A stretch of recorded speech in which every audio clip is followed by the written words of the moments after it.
či podielate vy pozerať nás. My sme zo Starej Haliče. Kto je zo Starej Haliče? 1, 2, 3, 4, 5, 6. Ojoj, tak poznáte, že je tam dom dôchodcov, dom svätého Juraja. Ďalší. Zdravie.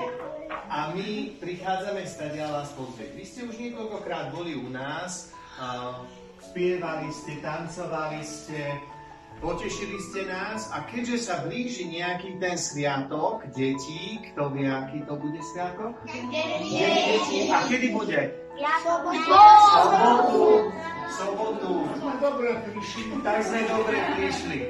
Tak sme teraz prišli aj my navštíviť vás, pozrieť, pozdraviť a keďže na návštevu sa patrí aj niečo priniesť a niečo povedať, tak tu mám svojich pomocníkov, ktorí vám tiež chcú povedať. Takže ja vám v mene celého zariadenia chcem poďakovať, že na nás myslíte, že prídete k nám a zároveň vás pozvať, aby ste prišli aj na budúce. Prídete nás pozrieť?